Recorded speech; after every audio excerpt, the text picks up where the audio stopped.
अहोई अष्टमी व्रत कथा। जय श्री कृष्ण, राधे राधे। आज कार्तिक मास के कृष्ण पक्ष की अष्टमी तिथि है। इस साल की सबसे बड़ी अष्टमी मानी जाती है और आज के दिन अहोई माता अष्टमी का व्रत रखा जाता है। कुछ स्थानों पर इसे अहोई आठे भी कहा जाता है। अहोई अष्टमी का व्रत करने से अति उत्तम फल मिलता है। इस व्रत को करने वाली स्त्रियों की सभी संतानें दीर्घायु होती है, उनके रोग शोक दूर होते हैं और उनको सुख संपत्ति की प्राप्ति होती है। उनमें सद्बुद्धि का विकास होता है और उन पर सभी प्रकार के सद्गुण आते हैं तथा संतानों पर आने वाले सभी संकट कट जाते हैं। इस व्रत को करने वाली स्त्रियों की संतानें जीवन के प्रत्येक क्षेत्र में सफलता प्राप्त करती है। तो आज मैं आपको सुना रही हूँ अहोई अष्टमी की पौराणिक कथाएं। इन कथाओं को बड़ी ही श्रद्धा और प्रसन्न चित्त मन से पूरा अवश्य सुनिएगा। इस कथा को सुनने मात्र से संतान को लंबी आयु की प्राप्ति होती है। तो चलिए भक्तों, कथा को शुरू करते हैं। बहुत समय पहले एक नगर में चंद्रभान नामक साहूकार रहता था। उसकी पत्नी चंद्रिका बहुत सुंदर, सर्वगुण संपन्न, सती, साध्वी, चरित्रवान तथा बुद्धिमान थी। उसके कई पुत्र पुत्रियां हुए, परंतु वे सभी बाल्यावस्था में ही परलोक सिधार चुके थे। दोनों पति पत्नी संतान जीवित न रहने से व्यतीत रहते थे। वे दोनों पति पत्नी मन में सोचते कि हमारे मर जाने के बाद इस धन संपदा को कौन संभालेगा।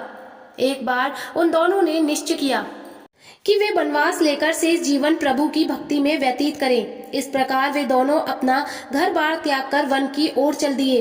रास्ते में जब थक जाते तो रुक कर थोड़ा विश्राम कर लेते और फिर चल पड़ते। इस प्रकार धीरे धीरे वे बद्रिका आश्रम के निकट शीतल कुंड में जा पहुंचे। वहां पहुंचकर दोनों ने निराहार रहकर प्राण त्यागने का निश्चय कर लिया। इस प्रकार निराहार व निर्जल रहते हुए उन्हें 7 दिन हो गए थे। तब उन्हें आकाशवाणी हुई कि तुम दोनों प्राणी अपने प्राण मत त्यागो।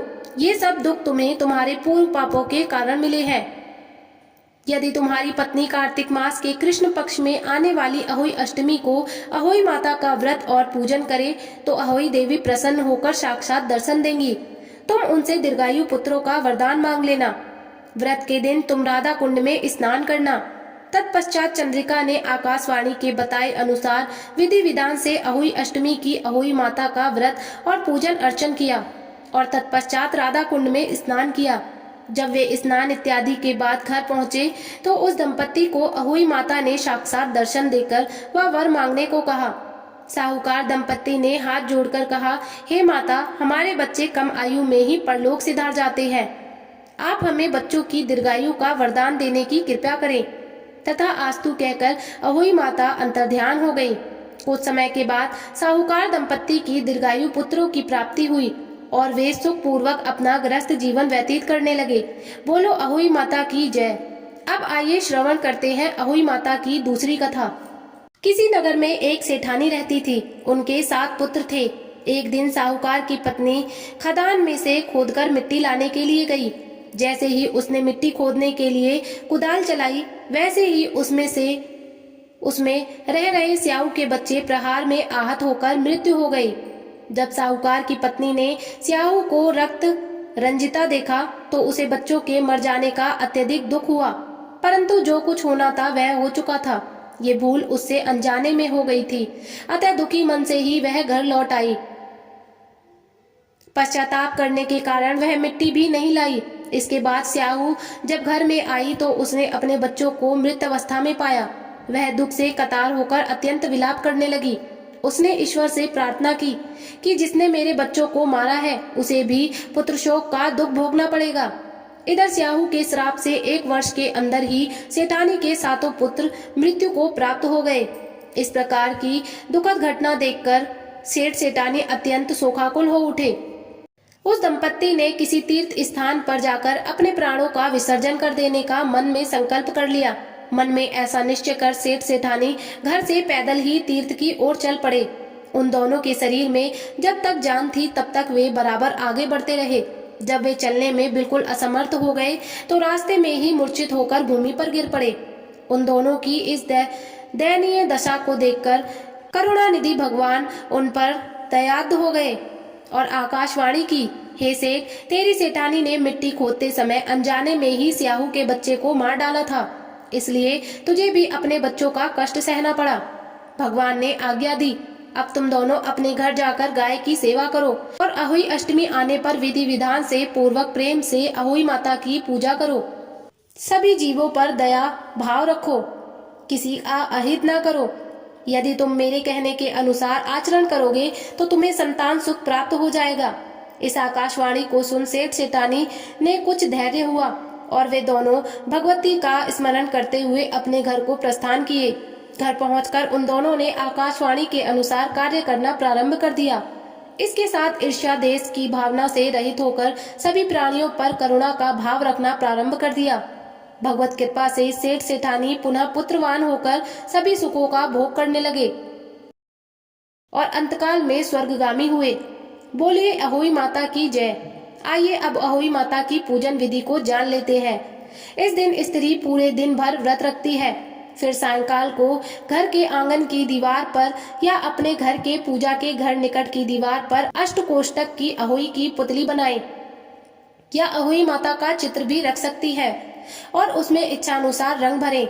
फिर उसके पास में सेई तथा सेई के बच्चे का चित्र बनाएं। फिर सूर्यास्त के बाद में आसमान में तारे दिखने पर वहां की धरती को साफ कर लें, पानी से धो लें। फिर वहां पर आटे से चौक पूर लें और उस पर लकड़ी का एक पटरा रख दें। फिर एक लोटे पर रोली से स्वास्तिक बना लें और उसमें पानी भरकर उसे पटरे पर रख दें और उस पर एक ढक्कन जरूर ढक दें। एक कटोरी में हलवा तथा श्राद्धा अनुसार रुपए रखें। फिर रोली चावल अथवा आदि से अहोई माता का पूजन करें। मौसम के अनुसार सब्जियां और फल भी रखे जा सकते हैं। इसके बाद में सभी महिलाएं अपने हाथ में गेहूं के साथ साथ दाने लें। फिर कोई एक महिला व्रत की कथा को पढ़े तथा अन्य महिलाएं शांति पूर्वक सुने। फिर अंत में सभी मिलकर अहोई माता की जय बोलकर जयकारा लगाएं और हाथ में लिए हुए गेहूं के दानों को पक्षियों को चुगाने के लिए डालें। इसके बाद में आसमान में तारों या चंद्रमा को अर्घ अवश्य दें। घर में तुलसी का पौधा लगा हुआ हो तो उसमें भी जल चढ़ा सकते हैं। फिर कटोरी में रखा हुआ हलवा और रुपए अपनी सास को दें या किसी भी सुहागिन स्त्री को दें।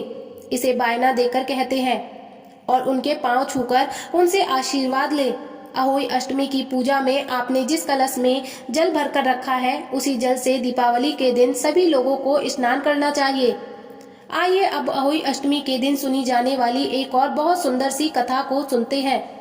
पौराणिक कथाओं के अनुसार राधा माता गोलोक में श्री कृष्ण जी के साथ निवास करती थी। एक बार देवी राधा गोलोक में कहीं बाहर गईं। जब वापस आई तो देखा कि कृष्ण भगवान गोलोक में नहीं है। उस समय भगवान की श्री कृष्ण अपनी एक सखी विरजा के साथ गोलोक में घूम रहे थे।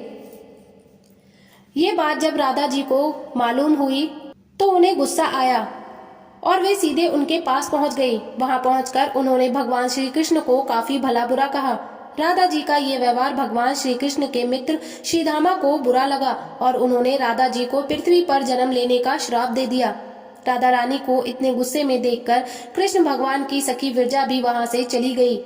इस श्राप के बाद राधा रानी ने बदले में श्रीधामा को श्राप देते हुए राक्षस कुल में जन्म लेने का श्राप दे दिया। राधा रानी के द्वारा दिए गए श्राप के कारण ही श्रीधामा का जन्म सक्कचूर्ण दानव के रूप में हुआ था। दानव कुल में जन्म लेने के बाद भी भगवान विष्णु का अन्य भक्त बना। वहीं दूसरी ओर राधा रानी ने भी पृथ्वी पर वृषभानु के घर पुत्री के रूप में जन्म लिया। लेकिन राधा रानी वृषभानु जी की पत्नी देवी कीर्ति के गर्भ से नहीं जन्मी थी। दरअसल जिस समय श्रीधामा और राधा रानी ने एक दूसरे को श्राप दिया था तब भगवान श्री कृष्ण जी ने राधा रानी से कहा कि आपको पृथ्वी पर देवी कीर्ति और वृषभानु जी की पुत्री के रूप में रहना होगा। इसके आगे भगवान श्री कृष्ण ने राधा रानी से कहा कि जब आप विवाह के योग्य हो जाएंगी तो आपका विवाह मनुष्य के अग्रायण नामक एक वैश्य से होगा। हालांकि वहां भी मेरा अंश अवतारों में से ही एक होगा। आप धरती पर भी मेरी प्रियतम बनकर ही रहेंगी, परंतु हम दोनों को वहां बिछड़ने का दुख सहना होगा। हे राधा रानी, अब आप धरती पर जन्म लेने की तैयारी करें। सांसारिक दृष्टि से देवी कीर्ति गर्भवती हुई और उन्हें प्रसव भी हुआ। लेकिन देवी कीर्ति के गर्भ में योग माया की प्रेरणा से वायु का प्रवेश हुआ और उन्होंने वायु को ही जन्म दिया। जब वह प्रसव पीड़ा से गुजर रही थी उसी समय महादेवी राधा रानी एक प्यारी सी कन्या के रूप में प्रकट हो गई। जिस दिन राधा रानी की प्राकट्य हुई वह भाद्रपद शुक्ल पक्ष की अष्टमी का दिन था। इसलिए भाद्रपद शुक्ल पक्ष अष्टमी को राधा रानी अष्टमी के रूप में माना जाता है। जिस दिन भगवान श्री कृष्ण और राधा रानी की पूजा की जाती है, इस व्रत को करने से हमें सभी सांसारिक सुख आनंद प्राप्त होते हैं। मान्यता के अनुसार इस व्रत को करने से धन की कमी नहीं होती और घर में बरकत बनी रहती है। जय अहोई माता की।